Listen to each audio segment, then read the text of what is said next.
रउआ से दूसर लड़की के जिंदगी नरक ना हो जाए यही से, और वो बेचारी लाली की जिंदगी बर्बाद ना होके के चाहिए यही से। देखला ना, तो असल बात ही बा।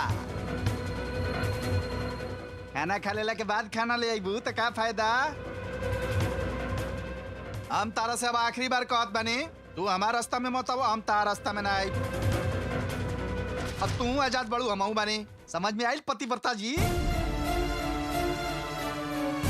हम मंडप बुक कर ले बनी, अब ये लोग के शादी के न्योता दे देता नहीं। रुआ दोनों आके नवविवाहित जोड़ी के पैसा दे के आशीर्वाद दे के जाई। चलो तनी। ये चक्रपुरी महादेवी की कहानी जानीला का? उनका बारे में रहुआ जानकारी बा का? रहुआ कितना देर से बस हंसत बानी, अब जवाब तो दी। रहुआ ऊ बारे में कुछ पढ़ले बानी का? ना, हम मंदिर में रह के इस सब कुछ रउआ जिसन बुजुर्ग से ही सुन ले बानी। ऐसन बा, लेकिन हमार लाली जब देखा तब मास्टरनी जी कहत रहेले। रहुआ ओकरा के कौन कहानी सुनाइला? ललिता सहस्त्र नाम। हाँ? का ह? ललिता सहस्त्र नाम ह? सहस्त्र का का मतलब होला जानत बानी?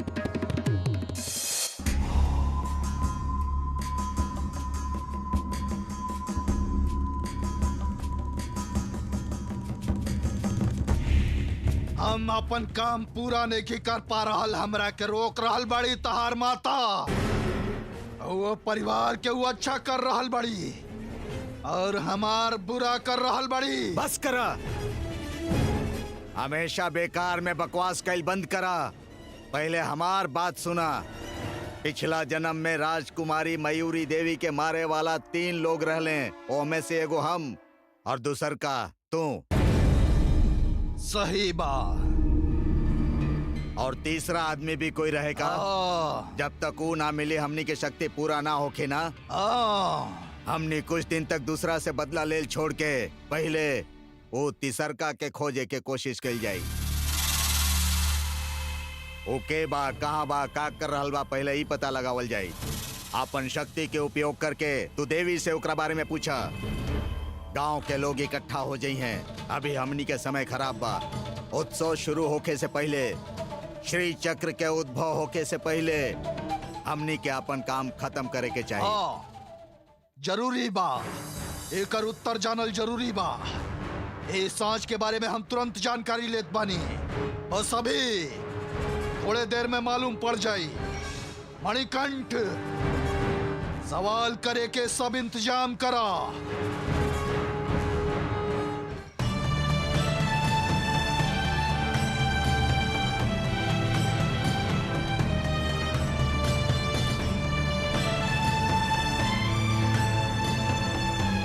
ललिता सहस्त्र नाम सीखे से पहले तहरा के ई जानल बहुत जरूरी बा कि उ काहे सीखे के चाहे। ना त ओकर खास बात का बा, ई बात कभी भी तह के ना मालूम पड़ी। ठीक बा मास्टरनी जी, रउआ जौन सिखाई वो हम सीखब, लेकिन अगर ओकर मतलब जान लेब त ललिता सहस्त्रनाम हम काहे सीख रहल बानी मालूम पड़ जाई। मन के आनंद मिली और भक्ति भी जाग जाई। ललिता सहस्त्र नाम के बारे में ना 3 युग से कहल जा रहल बा, तंत्र, मंत्र और भक्ति। कोई भी अगर अपन अच्छा सोच से चली तो वो बहुते अच्छा रही। त हमरा का सोच के सीखे के चाहिए और हमार का उद्देश्य होके के चाहिए? पवित्र रहल इस सहस्त्र नाम अच्छा सोच के साथ सीखे के पड़ी। और ये तू जितना भी भक्ति से सुनबो एकरा के समझे में तो के बहुत आसानी हुई।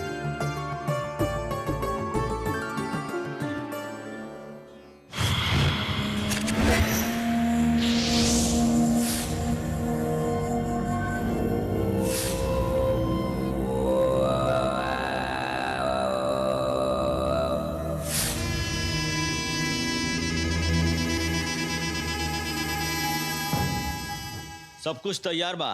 विरूपाक्ष, तू हमनी के तीसरा साथी कौन हा अभी मालूम पड़ जाई। तू देखत रहा।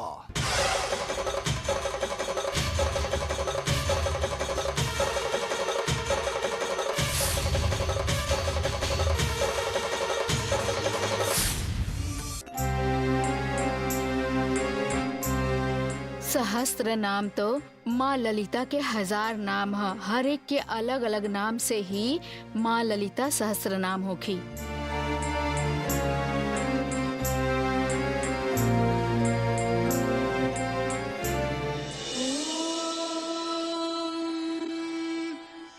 श्रीमाता श्री महाराज्ञी श्रीमत् सिंहासनेश्वरी चिदग्निकुंड संभूता देवकार्य समुद्यता उद्यद्भानु सहस्राभा चतुर्बाहु समन्विता रागस्वरूप पासाढ्या क्रोधाकाराङ्कुशोज्ज्वला मनोरूपेक्षु कोदण्डा पंचतन्मात्र सायका निजारुण प्रभापूर मज्जद् ब्रह्मांड मंडला चंपकाशोक पुन्नाग सौगंधिकलसत्कच कुरुविंदमणिश्रेणी कनत्कोटीरमण्डिता अष्टमी चंद्र विभ्राज दलिकस्थल शोभिता मुखचंद्र कलंकाभ मृगनाभिविशेषका।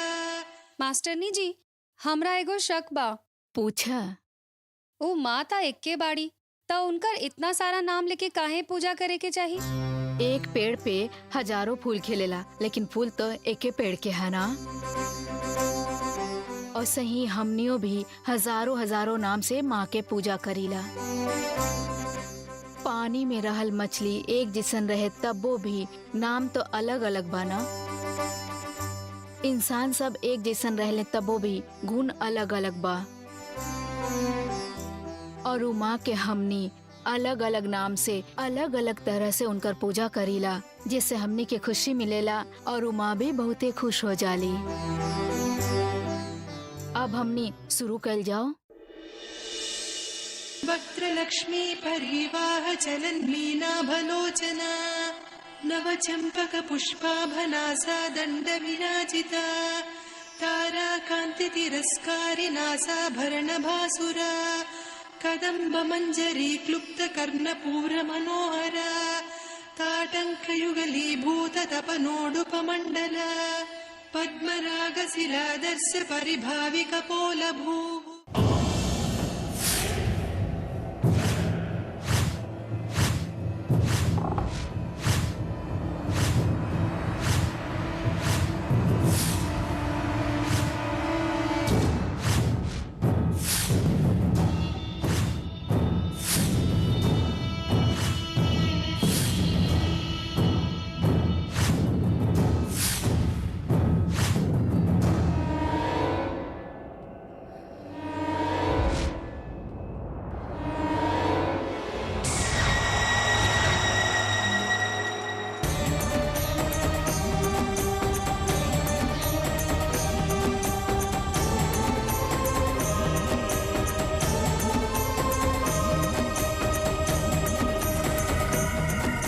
माता माई, पिछला जन्म में चक्रापुरी राज में राजा मधुकेश्वर के बेटी मयूरी देवी के 3 लोग कत्ल करे के कोशिश कैले रहन। सेनाधिपति राजगुरु और हमनी के पुनर्जन्म भइल बा।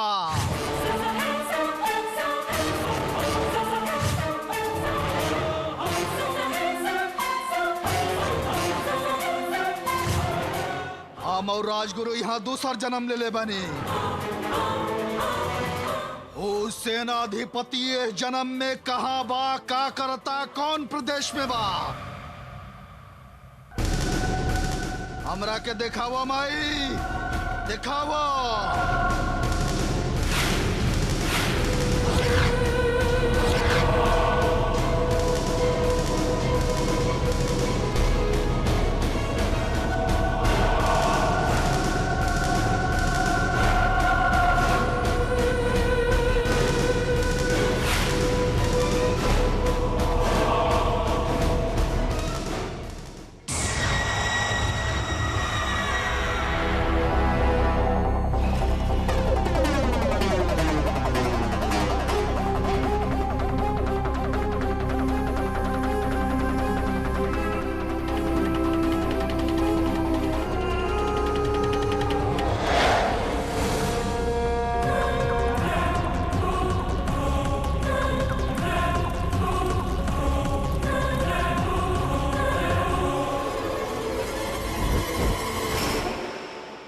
यह का हमनी वो लड़की के जब बलि देवे खातिर ढूंढत रही तो इहे मिलल रहे। यानी कि हमनी के काम में भागीदार इहो रही। हाँ यह पुलिस इंस्पेक्टर मार्कंडे।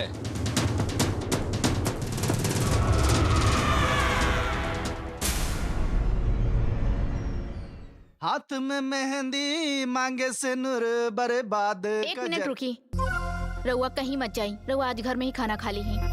हम कोनो अच्छा काम खातिर बाहर जाता नहीं तो तू अब शगुन के तरह हमरा के सामने से काहे रोकतड़ू? ऐसन कुछ नहीं के। रउआ बहुत दिन से कहत रही ना कि पनीर मसाला खाए के बा, हम बनैले बानी, खा के जाई। ओहो, हफ्ता भर पहले कहले रही, आज बना के तू हमारा पहचान कर देलू। तू तो हमारा के भूखे मुआवल चाहत रहू, अब हम ओकर क्या करी? रउआ हमरा के जितना डांटे के बाद डांट ली, लेकिन खाना खाए से इनकार मत करी। अबे वो बात नहीं खे, अभी बात कुछ औरे बा। तू इतना प्यार काहे दिखावा तड़ू? हम जाना तनी। का जाना तनी महाराजा जी? अभी तार मन में सौतीन के डर समा गिल बा। इतना साल हम तारा पीछे पड़नी, लेकिन तू एक बार भी मुड़ के ना देखलू। अब लाली कहीं तार जगह ना ले लेवे, बात के डर बा तारा। डर वर हमरा कुछो नहीं खे। अभी हमरा और प्यार के बस में फंस के पागल होके तड़प रहल बानी, ऐसन बिल्कुल मत सोचब। रघुआ जैसन भिखारी से शादी करके हम फंस गेल बानी, बात इहे बा। हम चाहतनी के केहू और जाल में ना फंसे। बेचारी हमनी के लाली की जिंदगी भी रघुआ साथे नरक ना हो जाए, हम इहे चाहतनी। देख ले लो, तार कचरा बुद्धि सामने आइए गइल। तू कुकुर के पूंछ हऊ, अब सीधा नहीं क्या हो सकत।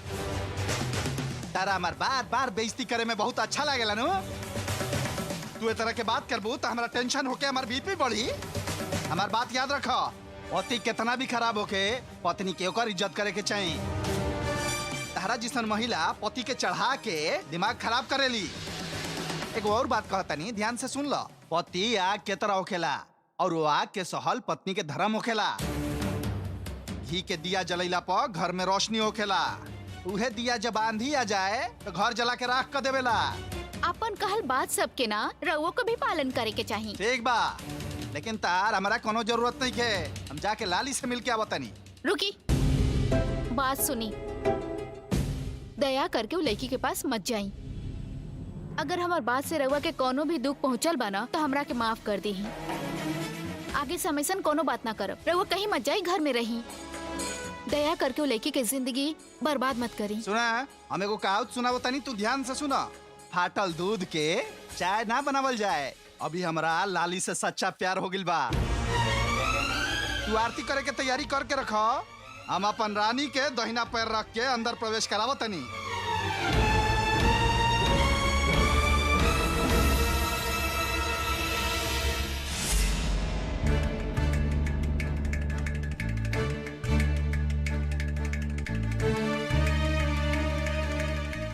का जगी तू केकरा के खोजताड़ा? लाली के ढूंढ रहल बड़ा का? हाँ, कहाँ बिया हमार रोके वाली पत्नी, हमार वंश के वृद्धि करावे वाली। ऊ त यही जरा है। तू हेने आइला, ऊ हेने गइल।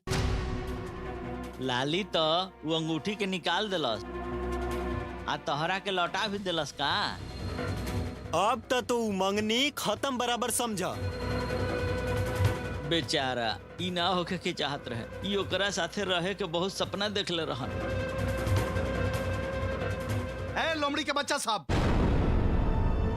फालतू के जरूरत आग में तेल मत डाला। देखत रहा, तू लोग देखते रह जी बा, और हम ओकरा से शादी करके दिखाई। ओकरा बिना हमार कोनो लक्ष्य नहीं खे। अभी उ शेखर ओकर हिफाजत कर रहल बा। ओकरा से शादी करके अपन जिंदगी बिताई। अभी देख के हंसी आवता ना, बाद में तू लोग के जलन होई। हाँ, तू शादी करबा। उ लड़की प्रतिदिन सवेरे सवेरे नदी के किनारे जाके भंगारी के साथे खुशी खुशी खेलत रहले। और ई ओकरा पर पानी फेंकेले, ऊ एकरा पर पानी फेंकेले। आहा, ऊ दोनों के एक दूसरा से पानी में खेलना के नजारा देख के हमनी के तो मजा आ गई। भंगारी बाघ के जैसन दहाड़ के आवेला और ई हिरनी के तरह कूद कूद के दौड़ेले। आहा, कितना अच्छा लागेला। ई देखे खातिर तो 1000 गो आँख चाहिए। बंगारी के उ दिल से अभी पत्नी बन गई बिया। अब तू केकरा से शादी करबा जग्गी? बेचारा अब जग्गी के हमनी के दुख वाला गाना सुनावे के पड़ी। सुनीता से शादी कैलन लेकिन शेखर ले गईले, लाली पर नजर डालले लेकिन बंगारी ले गईले। अरे ई बेचारा साथी ऐसन काहे होता? देखल जाओ तो जग्गी बेचारा का कर ली है। ओ बंद करा। हम चुप बनी तो बकवास कर रहा बड़ा लोग। जॉन मुंह में बता बोला तड़ा थू।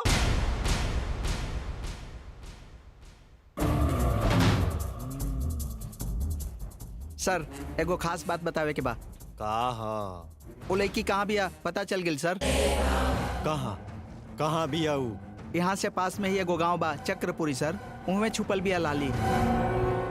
केकरा साथे बिया? केहू पहचान वाला बा, ओकरे घरे रहत बिया सर। कौन है? कौन है ऊ? अभी खाली हमरा इतने जानकारी बा सर।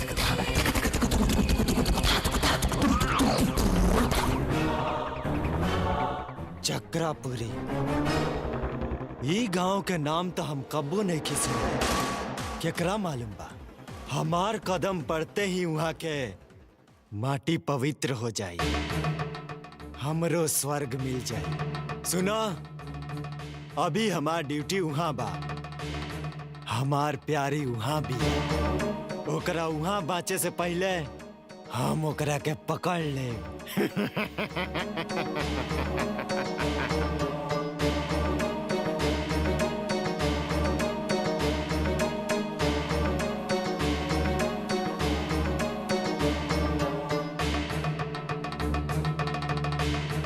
मतलब कि अभी हमार बेटी चक्रपुरी गांव में भी आ। ई राक्षस वहां जाके हमार बेटी के पकड़े ओकरा से पहले हमरा कोनो हाल में वहां जाए के होखी और अपन बेटी के बचावे के होखी। ओकरा वो गांव से निकाल के कहीं और रखे के होखी।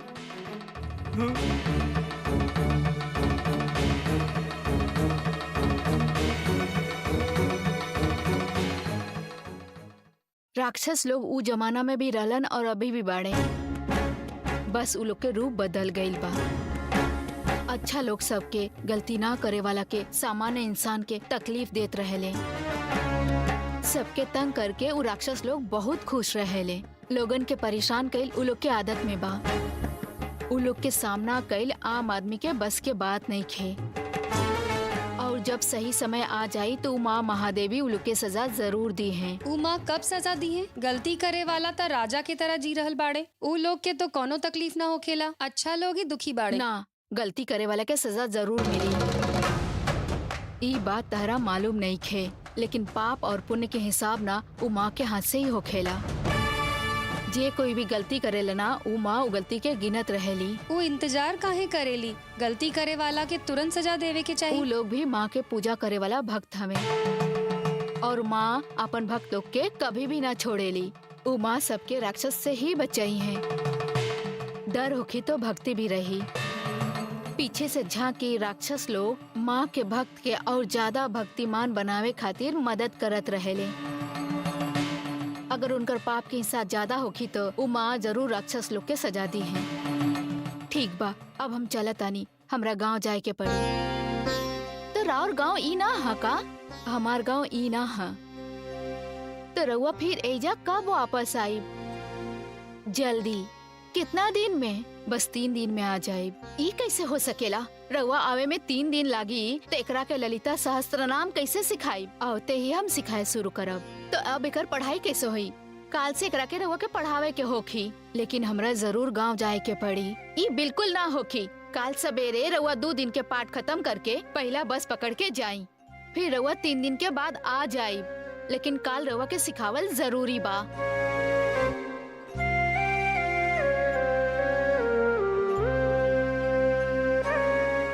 तो फिर ठीक बा, आज रात के हम राउर घर में रही ई माँ के संकल्प हो सकेला हमके लागता।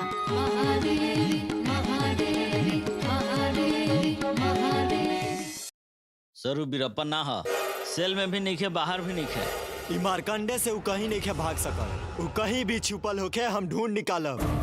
वो आकाश में जाओ चाहे पाताल में जाओ, बचल मुश्किल बा। जाल से मछली बांध सकत बिया, लेकिन पानी से मछली नहीं के बांध सकत।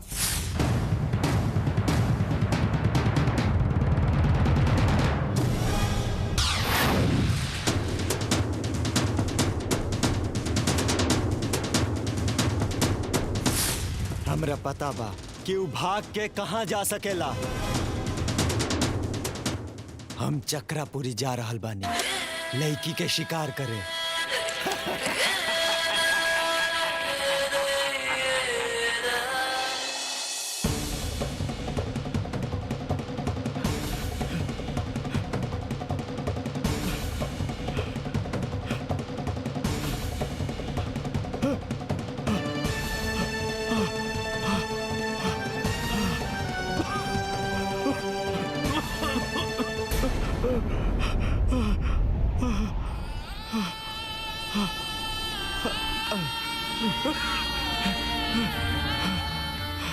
दारू पी पी के हमारा हालत खराब हो गई बा।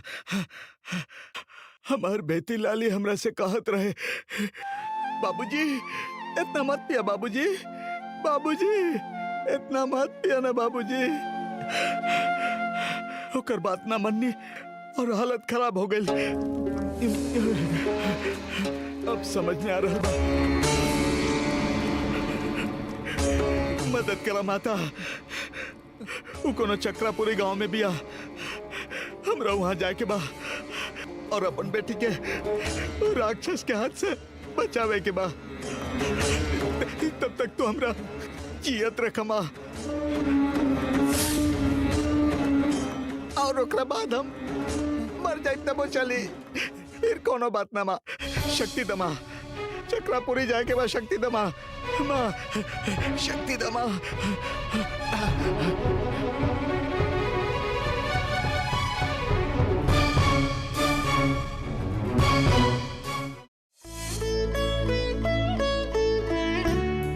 ललिता, वो लोग के अभी ऐजा आवे में देर होखी, तू काहे पत्तल लगा देलू?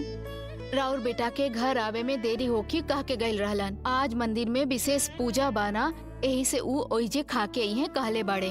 अब हम विद्या के हिसाब ना रखीला, वो कब घरे आवे कब जाए भगवान ही जानेलन। घर में रहे वाला लोग जल्दी काम खत्म कर देस तो जे बा अच्छा बा, नहीं के खा के खत्म कर सकतानी। ठीक बा, हमरा और लाली के ही खाए के बाना, 3 गो पत्तल काहे लगा देलू? श्रीमती माता जी के कहले बानी, उनका जल्दी हाथ पैर धो के आवे के कहे के पड़ी। ठीक बा, उनका खाए खातिर हम बुलावतानी।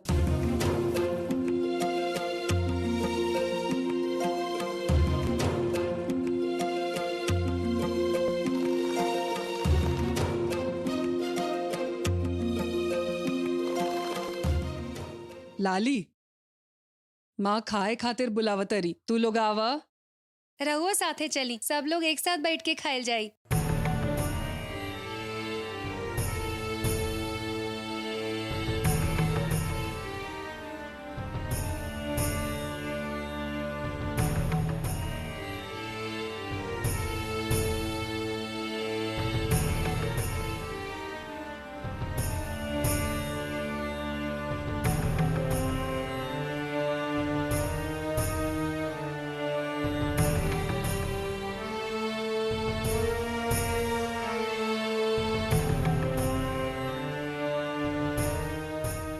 अच्छा बतावा, तू तो एगो औरत हो, तू तो घर के काम करत होखबू, घर के सारा जिम्मेदारी भी तहरा ऊपर होई।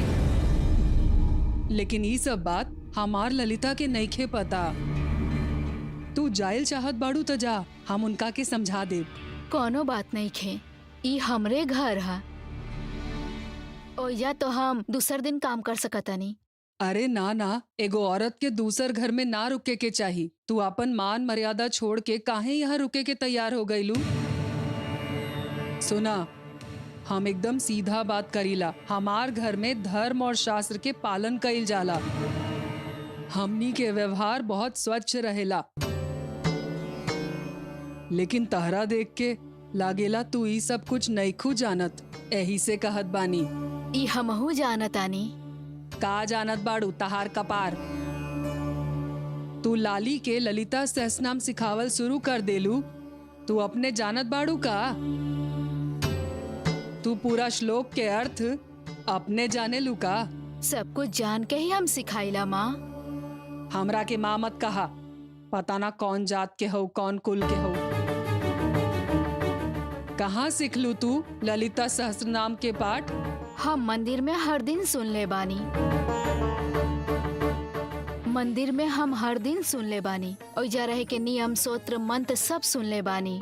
सिर्फ सुन सुन के एकर मतलब और ओकर ज्ञान नहीं खुद जान सकत। तू कौन जात के हो? आपन कुल गोत्र सब पता बताहरा? अभी कहे जात और गोत्र के बात करता नहीं रहुआ। यही से करतानी कि कोनो भी जात के साथे हम बैठ के भोजन ना कर सकीला। ई सब हमार धर्म के खिलाफ बा। काहे जात वेद धर्म के बात करके समय बर्बाद करतानी? सब इंसान के कुल एक के रहेला। सब मनुष्य के कुल और जाति एक के है। राउर खाए वाला खाना में जात बा का? राउर जलावल दिया में जात दिखाई देवेला का? मरे के बाद माटी में जात समय माटी पूछे लगा कि कवन जात के हो? और हमार सब जात कुल एक के है। प्यार भक्ति से जे देवेला ना उहे हमर जात है। ई सब खाली सुने में ही अच्छा लागेला, लेकिन हमनी के कितना पुस्त से ई सब के पालन करत आ रहल बानी। अब हम एकरा के नहीं बदल सकत। दुनिया चाहे कितनो बदल जाए, लेकिन हम आपन आदत के कब्बो ना बदलब। लेकिन तू आपन जाति काहे नहीं खूब बतावत? अगर ये सब सवाल करब तो हमरा खाना ना चाहिए। प्यार से भक्ति से केहू कुछो देवेला तो हम स्वीकार करीला। तू तो माथा खराब कर देलू। हम का सवाल करत बानी, तू का जवाब देत बाड़ू? रउआ का करतनी ओइजा खड़ा होके? पहले आके खाना खा ली, ओकरा बाद बात करब। तहार सासू माँ के बहुते समस्या बा, उनका के हम जवाब देतनी। ये का करतनी सासू माँ? खैला के बाद सवाल कर लेब ना। अरे ऐसन कोनो बात नहीं खे, हम तो बस इनकर गांव के बारे में पूछत रही। चला खाना खाइल जाओ।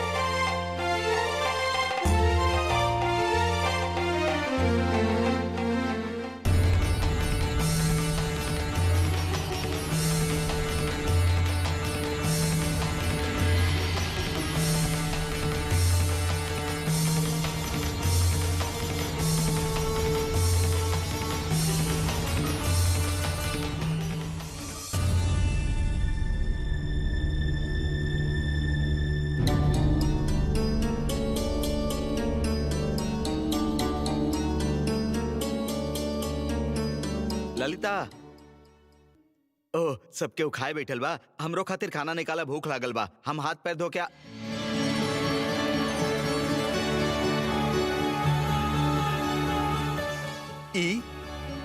इहे है मास्टरनी जी, हम इनकरे बारे में तो हमेशा बात करत रहिला। हमनी के सुंदरी के दुर्गा सप्ताह के समय आयल रहली। नमस्ते बहन जी। नमस्ते। हम अभी हाथ पैर धो के आवत बानी। सबके हुए एक साथे खाना खाई जाए।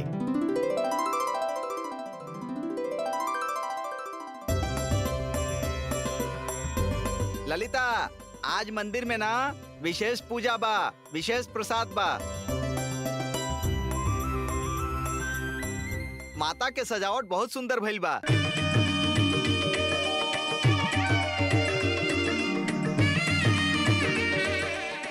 देख के आंख चकाचौंध हो गई। हम वहाँ खाना खाए खातिर ना रुकनी।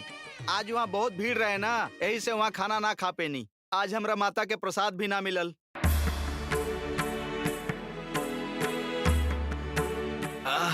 ललिता, जल्दी खाना परोसा।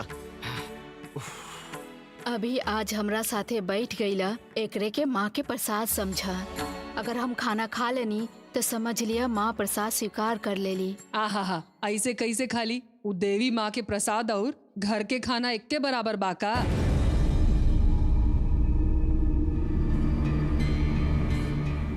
खाना भगवान के दियाला ता प्रसाद होला, दोसर जगह गईल त पिंड होला।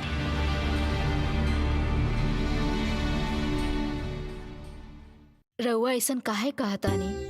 ललिता दीदी माँ के याद करके मंत्र पढ़ के बहुते अच्छा मन से खाना पकावेली,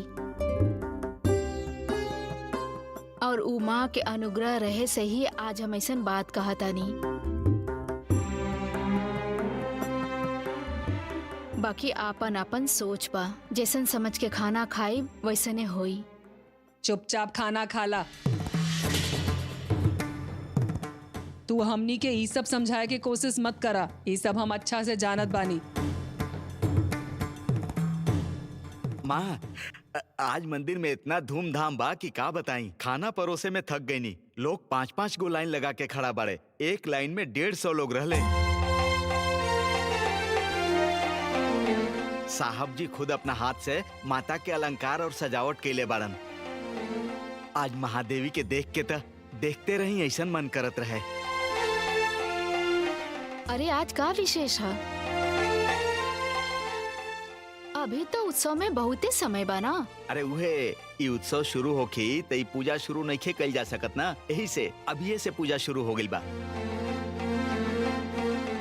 अब तू देखत रहिया, हर दिन विशेष पूजा होखी। लोग दूर दूर से दर्शन खाते रही हैं। हाँ, माँ के मन के खुशी भक्त के भीड़ से ही हो खेला। उ भक्त सबके देख के हमके बहुत आनंद मिलेला। बेचारी, इनकरा मालूम होके त इहो वहाँ खाना जाके खा लेती। बेचारी से गलती हो गई। अभी भी वक्त बा, तू जा सकेलू। बेचारी, नइखे पता ना, तू ओइजा खइबू त पुण्य मिली। माँ जी ऐसा बात काहे करता नी? ये अपन गांव जाए वाला रैली हम ही इनका के रोकनी हा। माँ, जब हम मंदिर में काम करे वाला होके भी अंदर ना जा पैनी तो इनका अंदर जाके कैसे मिली? रउआ कहीं खाना मत खाई, हमरा घरे ही खाना खाई। हमार ललिता बहुत अच्छा खाना बनावेली। रउआ माँ के बात के बुरा मत मानब। कुछो बुरा ना होला, और बुरा के बारे में उ माँ कबो भी ना सोचेली। ई जगह पे माँ के प्रसाद जरूर मिली। हाँ, माँ के प्रसाद तो मिली, लेकिन ओइजा पैसा भी खूब खर्च होखेला। ओइजा देवी माँ के प्रसाद मिले खातिर 1-1 घंटा लाइन में खड़ा रहे के पड़ेला। काहे? तू नहीं खुद देख ले का? हर दिन तू ओइजा खाना के लाइन में खड़ा हो जालू। शेखर जी,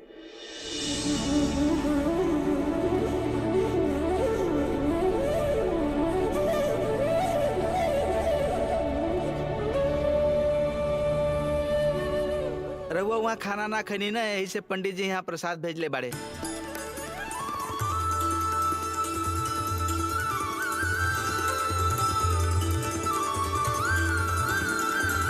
द वेंकटेश, बहुत बहुत धन्यवाद।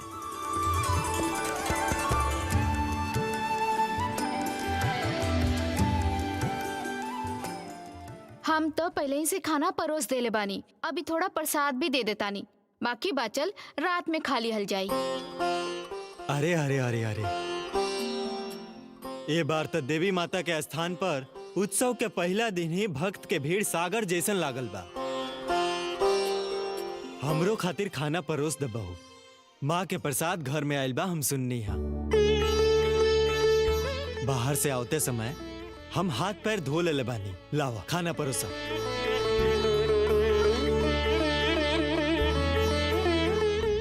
हम उनका के पहले से खाना परोस देनी, प्रसाद अभी आइल हा। हम रउआ के प्रसाद देतानी।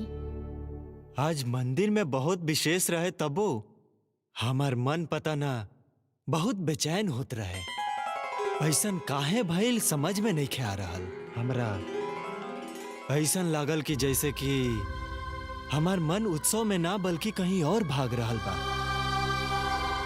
पता न ऐसन काहे भइल समझ में नहीं आ रहल। 23 साल बाहर रहला के बाद भी हमरा कबो घर के याद ना आइल, लेकिन आज काहे मन कहत रहे हमरा समझ में नहीं आ रहा।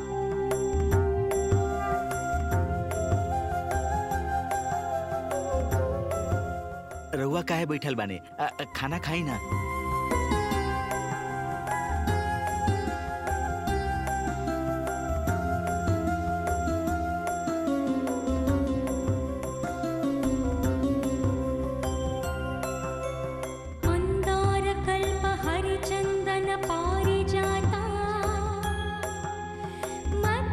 शशांक मणिमंडित वेदी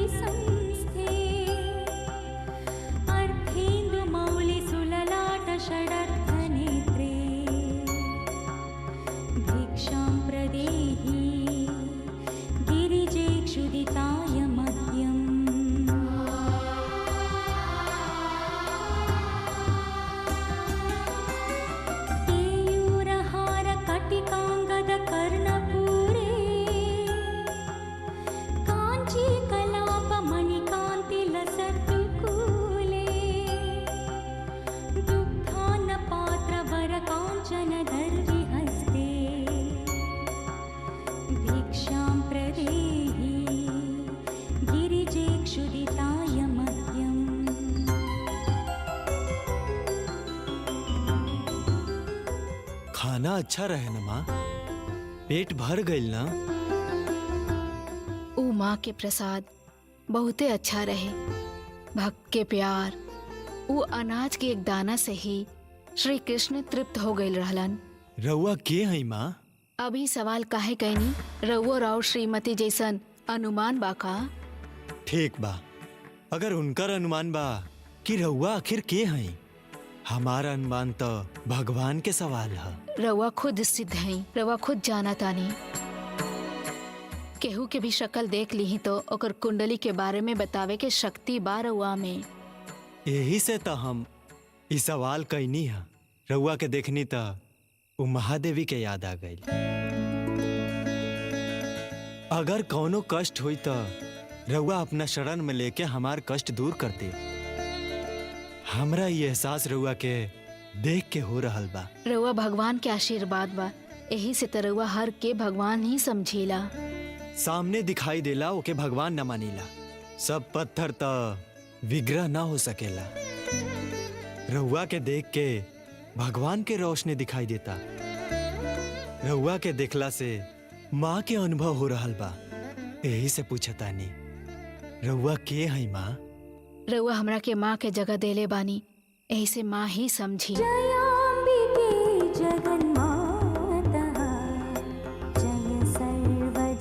हम ओहिजा मंदिर में दिया बेचीला।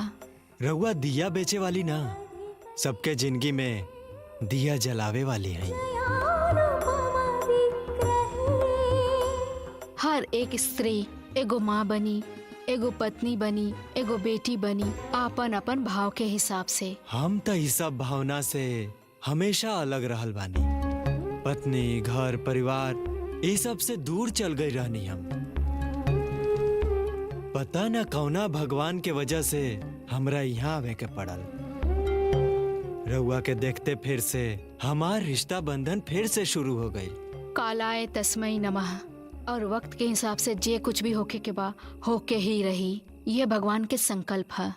उम्र में बड़ होके भी हम रउआ के देख के हाथ जोड़ल चाहत बानी हम। अगर राउर मन में खुशी होखे तो उ माँ भी खुश हो जाली।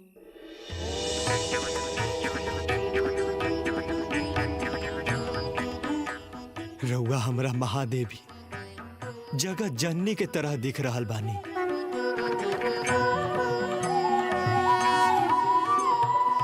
सदा सर्वदा हर समय हमनी के रक्षा करी माँ।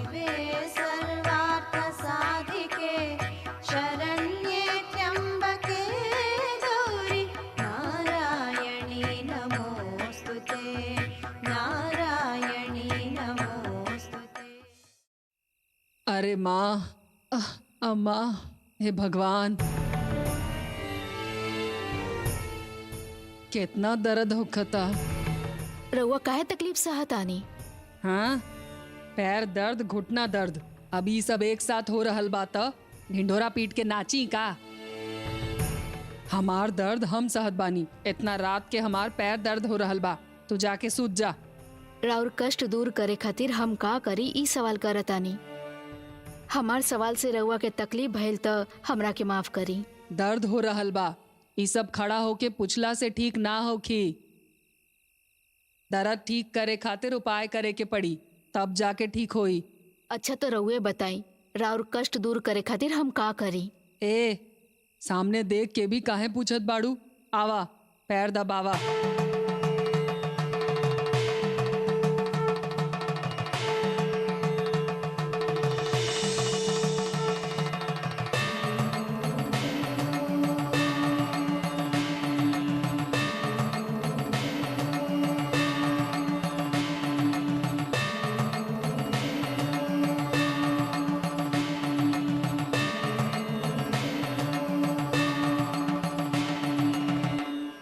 हे माँ,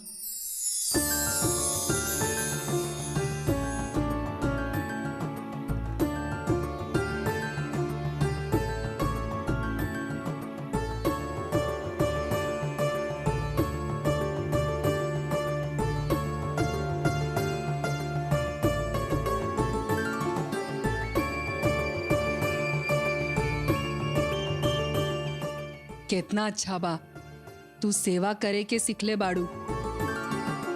कभियो आपन माँ बाप की सेवा कैले बाड़ू का? केहू के सेवा करे खातिर माँ बाबा के जरूरत ना पड़ेला। हम हर समय महादेवी के याद करीला। तो रउए बताई ऊ हमर माई है का? ना ना ऐसन मत कहा, गलती हो गई, गाल पे मार ला। जगत जननी है ऊ, तहार केहू नइखे का?